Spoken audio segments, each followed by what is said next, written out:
नमस्कार, वंदना किचन मराठीमध्ये तुम्हा सर्वांचं पुन्हा एकदा खूप खूप स्वागत। गवारीच्या शेंगांचे आपण बरेच वेगवेगळे पदार्थ बनवत असतो, पण कधी गवारीच्या शेंगांचा खिमा बनवलाय का हो? नाही ना? मग ही रेसिपी एकदा नक्की बघा.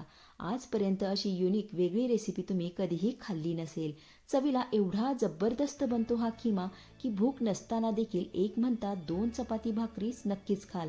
रेसिपी अतिशय सुंदर आहे, त्यामुळे व्हिडिओ कुठेही स्किप न करता अगदी शेवटपर्यंत बघत राहा. चला तर मग वेळ न घालवता आपण लगेच रेसिपीला सुरुवात करूया। त्यासाठी इथं मी 1/2 किलो गवारीच्या शेंगा घेतल्या. शेंगा निवडून स्वच्छ धुवून घेतलेल्या आहेत. हे बघा, आपण आता ह्या शेंगांना मिक्सरच्या भांड्यामध्ये काढून घेऊया.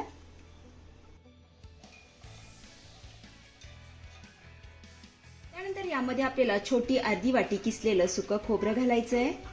सोबतच अर्धी वाटी यामध्ये आपण भाजलेले शेंगदाणे घालूया.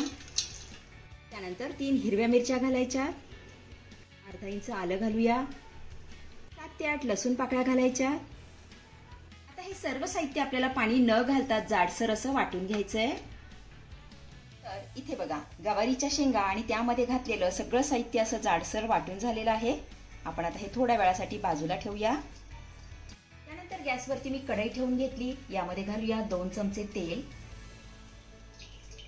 त्यानंतर अर्धा चमचा यामध्ये आपण जिरे घालूया. त्यानंतर यामध्ये घालायचा आहे भरपूर असा कढीपत्ता. तर इथे आपलं जिरं छान फुललेलं आहे, कढीपत्ता देखील छान असा तळून झालाय. आता यामध्ये घालूया एक बारीक चिरलेला कांदा. आता हा कांदा आपल्याला मऊसूत होईपर्यंत परतून घ्यायचा आहे.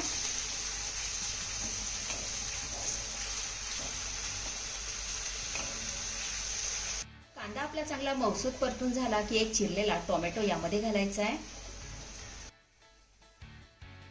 टोमॅटो घालून झाल्यानंतर मिक्सरला फिरवलेली गवार यामध्ये घालायची आहे.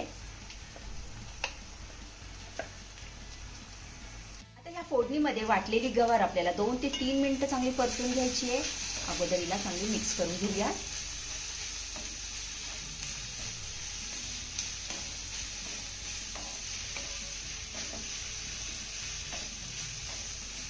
तर ही गवार ना फोडणीमध्ये मी 2 ते 3 मिनिटं चांगली परतून घेतलेली आहे. गवारीचा सगळा कच्चेपणा गेलेला आहे. आता यामध्ये ना काही आपल्याला सुके मसाले घालायचे. अर्धा चमचा यामध्ये आपण काळा मसाला घालूया, 1/2 चमचा हळद, अर्धा चमचा यामध्ये आपल्याला किचन किंग मसाला घालायचा आहे, अर्धा चमचा धने पूड, सोबतच 1/2 चमचा यामध्ये आपण गरम मसाला घालूया. आता यामध्ये घातलेले सगळे मसाले आपल्याला पुन्हा 2 ते 3 मिनिटं चांगले परतून घ्यायचे.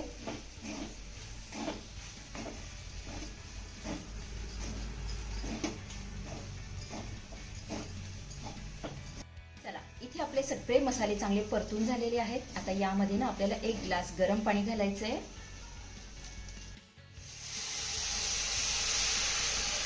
त्यानंतर चवीपुरतं मीठ घालूया. छान मिक्स करून घ्यायचंय.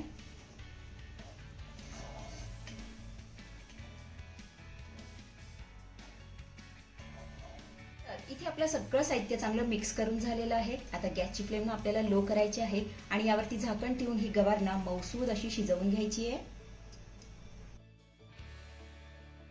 तर सुरुवातीपासून तर आतापर्यंत 7 ते 8 मिनिटं झालेली आहेत. यावरचं मी झाकण काढतेय. तर मध्ये 1 ते 2 वेळा मी झाकण काढून चेक केलं होतं. याला ना तळापासून आपण हलवून घेऊया.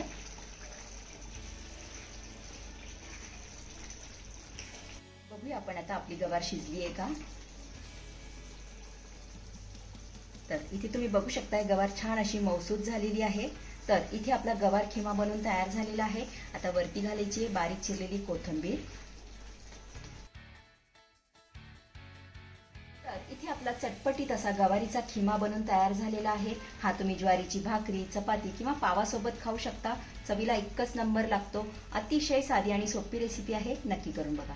आपण आता हा खिमा काढून घेऊया.